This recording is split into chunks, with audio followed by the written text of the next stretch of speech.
Oi, gente! Hoje falarei sobre a geração Beat.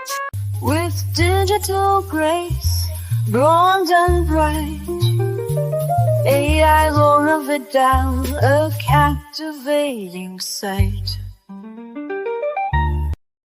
A geração Beat surgiu nos Estados Unidos pós-Segunda Guerra Mundial, rejeitando o conformismo, o consumismo e os valores tradicionais do American Way of Life. Desiludidos e em protesto contra a hipocrisia e a previsibilidade social, os Beats adotaram um estilo de vida marginal.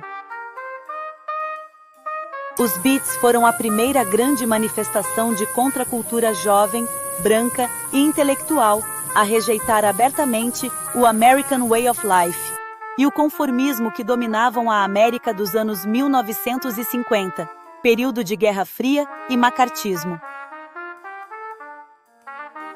A indústria cinematográfica abordou o tema em filmes como Vidas Amargas e Juventude Transviada, ambos de 1955, estrelados por James Dean, que retratavam a delinquência e o descontentamento juvenil e capturaram o mesmo espírito de inconformidade que era a essência da geração Beat, estabelecendo um ícone visual para a rebeldia da época.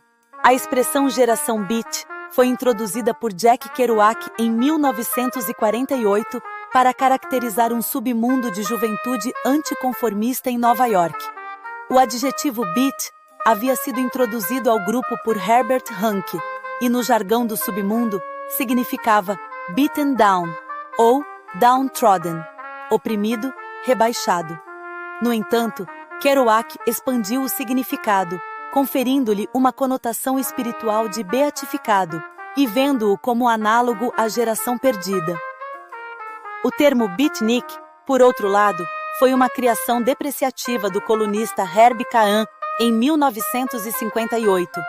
Cahen fundiu o nome do movimento com o sufixo russo nik, em uma clara alusão ao satélite soviético Sputnik, lançado em 1957. A criação desse termo não foi um ato inocente, mas sim uma estratégia de deslegitimação cultural que ligava a busca por autenticidade do movimento ao comunismo, no contexto da Guerra Fria. Os próprios autores do movimento reconheciam as conotações pejorativas do sufixo, que era usado para ridicularizar e deturpar o significado original da geração Beat. As origens intelectuais e geográficas da geração Beat podem ser rastreadas até a Universidade de Columbia, em Nova York, por volta de 1944. Foi lá que o grupo central de autores, incluindo Jack Kerouac, Allen Ginsberg, William S. Burroughs e Lucien Carr, se conheceu.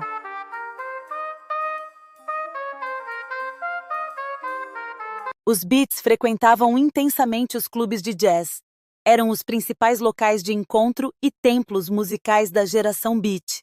O jazz, especialmente a corrente bebop, com seu ritmo sincopado, improvisação e natureza experimental, exerceu uma influência central na estética do movimento. Era a música da contracultura e da comunidade afro-americana, que os Beats admiravam e procuravam para se afastar da cultura branca e conservadora da classe média.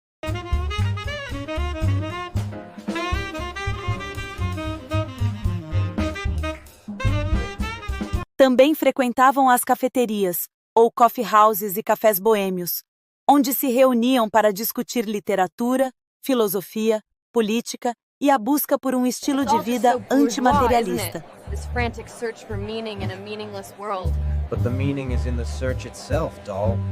Muitos desses cafés tinham pequenos palcos ou cantos para leituras de poesia, que se tornaram icônicas na época, apresentações de música folk e sessões de jazz. O ambiente de café se tornou sinônimo da estética boêmia e intelectual da geração Beat, onde se podia passar horas lendo ou escrevendo, muitas vezes com o jazz tocando ao fundo.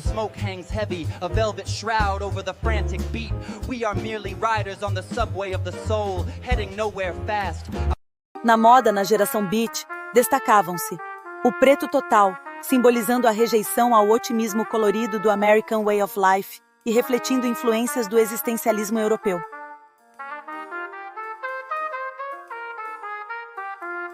Suéteres ou blusas de gola alta, as turtlenecks pretas.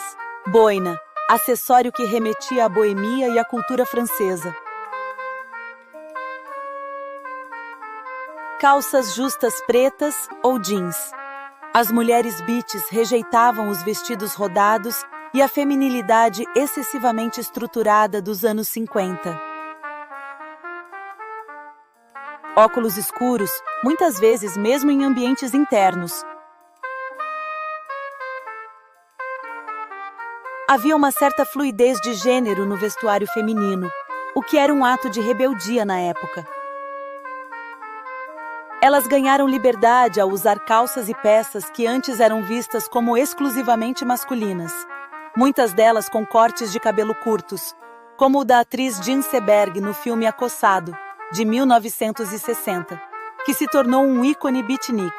Para elas, adotar calças, roupas escuras e um visual menos preocupado com o glamour de Hollywood era uma forma de contestar a expectativa social de serem apenas as donas de casa ou as moças recatadas comuns nos anos 1950. O visual dos beatniks era focado na simplicidade e no antimaterialismo, em contraste com o consumismo promovido pelo American Way of Life.